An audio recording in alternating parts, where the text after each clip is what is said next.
Anh em coi nè, giao thông đúng là chỉ cần lệch nửa giây thôi là mọi chuyện đổi hướng liền. Những tình huống hôm nay đều kiểu nhìn qua thì bình thường, nhưng xem lại mới thấy sát nút tới mức khiến người xem muốn nín thở. Cứ thử đặt mình vào vị trí người trong cuộc là hiểu ngay cảm giác tim muốn rớt ra ngoài. Nếu anh em thấy những khoảnh khắc này đáng để cảnh giác, nhớ để lại một like, một comment cho kênh mạnh hơn nữa nhé. Giờ thì vào xem từng tình huống coi có kịp trở tay không. Anh em nhìn nè, chiếc xe khách vừa dừng giữa lòng đường để thả người xuống, mọi thứ tưởng như bình thường nhưng lại mở màn cho một khoảnh khắc căng như dây đàn. Hành khách vừa đặt chân xuống đất thì phía sau bất ngờ một xe chở vật liệu lao tới, tốc độ nhanh đến mức tài xế chỉ kịp đạp phanh nghè rít một cái. Cảnh tượng đó làm ai xem lại cũng thót tim, bởi chỉ lệch nửa giây thôi là chuyện đã khác hẳn đến mà ai bước xuống xe giữa đường chắc cũng hiểu cảm giác ấy nó ám đến cỡ nào. Xe khách đậu ngay giữa đường khiến anh tài xế xe tải phía sau trở tay không kịp, kẹt luôn người vừa xuống xe vào thế cực kỳ nguy hiểm. Nhìn lại mới thấy lỗi nối tiếp lỗi, chẳng ai cố ý nhưng chỉ cần một quyết định sai lúc đông xe là đủ làm cả đoạn đường nín thở. Khoảnh khắc ấy khiến anh em phải bàn tán, vì chỉ cần chọn chỗ dừng khéo hơn một chút, có khi người bước xuống chẳng phải giật mình đến vậy. Còn câu chuyện hôm nay đã không khiến ai phải dùng mình khi coi lại. Anh em để ý chiếc ô tô màu vàng phía trước nha, nó lao tới khúc qua trên đèo mà gần như không giảm tốc. Đường thì một bên vách núi, một bên vực sâu, vậy mà tài xế vẫn giữ ga, đến lúc ông qua mới giật mình đạp phanh. Xe xoay một vòng như trượt trên mặt đường, chỉ cần lệch thêm chút nữa là anh em hiểu rồi, chẳng ai dám tưởng tượng tiếp. Nhìn lại mới thấy những cú xoay kiểu này đâu tự nhiên mà có, tất cả bắt đầu từ cái nhịp ga giữ hơi lâu ở khúc qua. Khi chiếc xe trượt ngang, đồi quét ra sát mép vực, tài xế chắc chắn phải lạnh sống lưng. Và anh em xem lại cũng phải nín thở, vì lỗi nằm ở việc lao vào qua như đường thẳng, không chừa cho mình một khoảng an toàn nào. Cú xoay đó may mà dừng lại kịp, chứ với địa hình đèo dốc, chỉ cần chậm nửa nhịp là mọi thứ đã rơi vào thế chẳng ai muốn nhắc tới. Nhìn cảnh này, ai từng ôm qua nhanh chắc cũng hiểu cảm giác tim rớt một nhịp nếu không chịu nhường đường cho chính mình trước khi qua.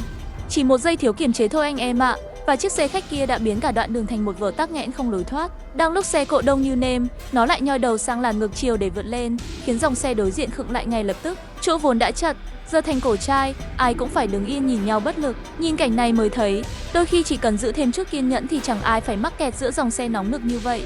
Xe khách càng cố chen thì hai chiều càng khóa chặt nhau, thành ra không xe nào tiến nổi nửa mét. Lẽ ra chỉ cần lùi nhẹ về đúng hàng thì mọi chuyện đã êm, nhưng tài xế lại chọn lách tiếp sang làn bên, khiến ai ngược chiều cũng không còn lối thoát. Đến khi chiếc xe gắn camera hành trình nhích đi được thì phía sau đã kéo thành một hàng dài thở dài ngao ngán. Anh em xem mà chắc cũng hiểu, chỉ một người chịu nhường nửa bước thôi là khung cảnh đã bớt căng đến mức này rồi.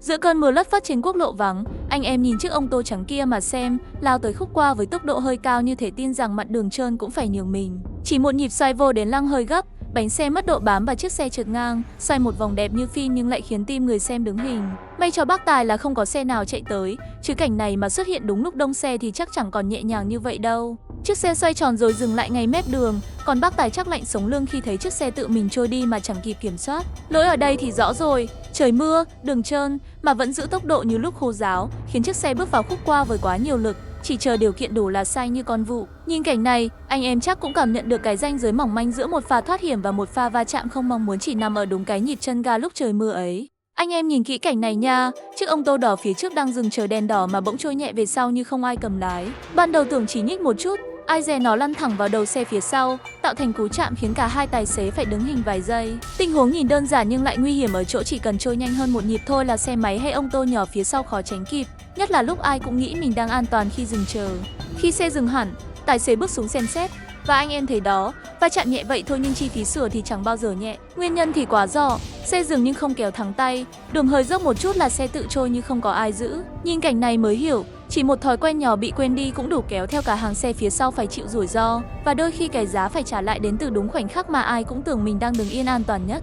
Anh em coi đoạn này mà xem, cả một hàng xe đang bám đuôi nhau sát sạt như thể không chừa bất kỳ khoảng trống nào. Đang chạy đều thì chiếc xe phía trước bất ngờ phanh gấp, khiến xe sau không kịp trở tay, rồi cú va chạm giữa xe bồn và ô tô đen xảy ra nhanh đến mức camera còn chưa bắt kịp. Với góc quay này thì khó xác định ai lấn sang làn ai, nhưng nhìn cách các xe áp sát nhau mới thấy chỉ một nhịp phanh bất ngờ cũng đủ kéo cả dãy xe phía sau vào thế bị động. Xe bồn có vẻ vẫn đi đúng làn, còn ô tô đen bị cuốn vào tình huống quá nhanh khi khoảng cách an toàn gần như bằng không.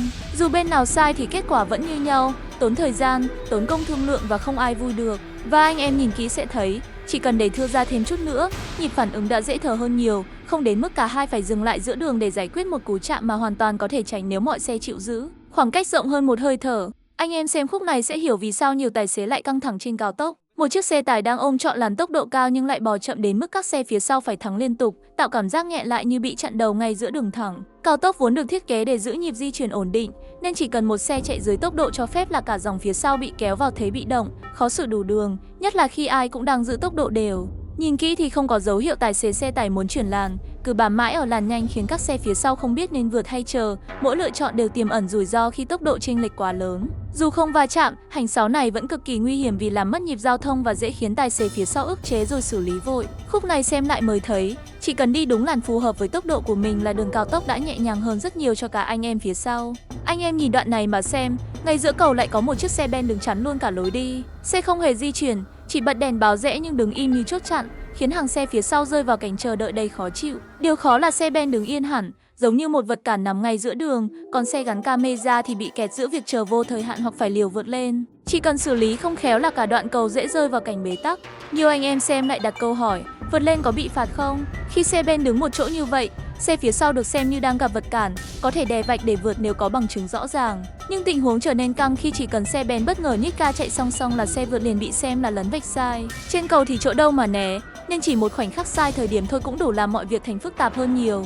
Thế nên tài xế xe gắn camera rơi vào tình thế không dễ chút nào, đứng im thì kẹt xe kéo dài, mà vượt lên thì phải chắc chắn có video để chứng minh nếu bất trắc xảy ra. Áp lực lúc đó không nhỏ, bởi mỗi lựa chọn đều có rủi ro riêng. Nhìn lại cảnh này anh em sẽ thấy, chỉ cần xe ben chọn đúng chỗ dừng và xử lý dứt khoát hơn thì người phía sau đã không phải rơi vào thể tiền thoái lưỡng nan ngay giữa đoạn cầu chật hẹp như thế này. Anh em nhìn khúc qua này mà xem, đường thì cong gắt và hẹp đến mức hai xe tránh nhau còn khó, vậy mà chiếc xe tải phía trước vẫn cố lấn sang làn bên cạnh để vượt lên. Chỉ trong một nhịp xoay vô đến lăng, chiếc xe đi ngược chiều suýt bị ép sát mép đường, va chạm gần như xảy ra ngay trước mắt. Tình huống này căng ở chỗ góc qua che khuất tầm nhìn, xe tải lại chọn đúng lúc khó nhất để bứt lên, khiến ai gặp phải cũng chỉ kịp nín thở chờ kết cục. Khi xem lại chậm, anh em sẽ thấy xe tải gần như áp thẳng vào làn đối diện, buộc xe có camera phải ghi lái sang sát mép mới tránh được. Lỗi nằm ở việc bất chấp đoạn qua hẹp mà vẫn cố vượt, đẩy cả hai bên vào thế nguy hiểm. Chỉ một lựa chọn liều lĩnh đã đủ khiến giao thông ở khúc qua trở nên hỗn loạn, và nếu xe đối diện thiếu nửa giây phản ứng thì hậu quả chắc chẳng nhẹ nhàng như vậy. Nhìn cảnh này ai cũng hiểu, đôi khi chỉ cần giữ lại một nhịp chậm là đã tránh được khoảnh khắc khiến tim người ta thót lên như thế. Anh em nhìn kỹ khoảnh khắc này sẽ thấy mọi thứ diễn ra rất nhanh. Chiếc xe phía trước đã giảm tốc và dừng hẳn, nhưng xe gắn camera vẫn lao tới với tốc độ đều như không hề để ý tình huống. Chỉ đến khi khoảng cách còn lại quá ngắn, tài xế mới giật mình đạp phanh nhưng đã muộn, chiếc xe lao thẳng vào đuôi ông tô trắng phía trước. Cú va chạm nhìn nhẹ vậy thôi nhưng đủ để thấy chỉ một giây lơ là cũng khiến người cầm lái rơi vào thế không còn lựa chọn nào khác. Xem lại chậm mới thấy rõ, khoảng cách giữa hai xe hoàn toàn đủ để xử lý nếu tài xế giữ sự tập trung. Nhưng vì mải nhìn đâu đó mà không quan sát phía trước, phản xạ bị kéo lùi vài nhịp, khiến cú phanh trở thành nỗ lực vô vọng. Va chạm xảy ra chỉ trong trước mắt, còn những người phía sau cũng phải thắng cấp theo. Tình huống này làm anh em dễ cảm nhận rằng đôi khi cái giá của một khoảnh khắc mất tập trung nằm ở ngay cú giật mình không kịp trở tay ấy. Anh em coi tình huống này mà xem, ngay lúc mọi phương tiện đang chuẩn bị đạp ga khi đèn sắp chuyển xanh thì chiếc ông tô màu xanh phía trước lại bất ngờ lùi mạnh về sau. Cú lùi diễn ra nhanh đến mức xe gắn camera phía sau chỉ kịp thốt lên một tiếng rồi bị đẩy trúng đuôi. Điều khó hiểu là xe xanh trước đó đứng yên hoàn toàn, vậy mà lại trôi ngược như không ai kiểm soát, khiến cả hai xe lâm vào va chạm chỉ trong đúng một khoảnh khắc tưởng như an toàn nhất ở giao lộ. Khi xe dừng hẳn, tài xế ông tô xanh buộc phải bước xuống trao đổi, còn anh em xem lại cũng thấy rõ nguyên nhân nhiều khả năng đến từ việc tài xế vào số nhầm hoặc buông chân quá sớm trước khi kiểm tra xung quanh. Ngay trước mặt là dòng xe sắp chuyển bánh, phía sau lại không có khoảng trống, nên chỉ một cú lùi bất ngờ đã đủ tạo ra va chạm ngoài ý muốn. Cảnh này cho thấy ở ngã tư đông đúc, chỉ cần thiếu một nhịp kiểm soát nhỏ thôi là mọi người xung quanh đều phải giật mình theo. Anh em nhìn cảnh này mà xem, một chiếc bán tải đang chạy trên cao tốc bỗng chuyển hẳn sang phía giải phân cách rồi vượt qua như chẳng có rào cản nào tồn tại. Chỉ trong vài giây, nó quay đầu ngay giữa luồng xe đang di chuyển nhanh, tạo ra một khoảnh khắc khiến ai xem lại cũng phải đứng hình. Cao tốc vốn tốc độ cao, tầm nhìn xa, mà lại xuất hiện một chiếc xe đổi chiều theo cách không ai ngờ tới, đủ làm những xe phía sau hoang mang vì chỉ cần lệch một nhịp là có thể thành chuyện lớn. Khi xem chậm, anh em sẽ thấy chiếc bán tải chờ đúng lúc có khoảng trống rồi lao sang phần đường ngược chiều để quay đầu, hoàn toàn bỏ qua việc các xe đang đến với tốc độ cao. Lỗi rõ ràng nằm ở việc tùy tiện đổi hướng không đúng nơi quy định, khiến những người chạy đúng lật bị đặt vào tình huống nguy hiểm mà chẳng hề chuẩn bị trước. Nhìn cảnh này mới thấy, chỉ cần kiên nhẫn đi thêm vài trăm mét đến điểm quay đầu hợp lệ thôi thì cả đoạn cao tốc đã không phải giật mình vì một cú xử lý khiến tim ai cũng muốn rớt ra ngoài. Vậy là hết một vòng những tình huống khiến anh em phải nín thở mấy giây liền. Nhìn lại mới thấy, đôi khi chỉ một khoảnh khắc chậm một nhịp hay vội một bước là cả câu chuyện đã rẽ sang hướng khác rồi. Mong là mỗi tình huống hôm nay sẽ giúp anh em giữ được cái tỉnh táo hơn một chút khi ra đường. Nếu thấy clip hữu ích hoặc có tình huống nào anh em muốn chia sẻ thêm, nhớ comment phía dưới cho vui nhà vui cửa. Đừng quên like và đăng ký kênh để tụi mình gặp nhau ở những video tiếp theo. Cảm ơn anh em đã xem đến cuối.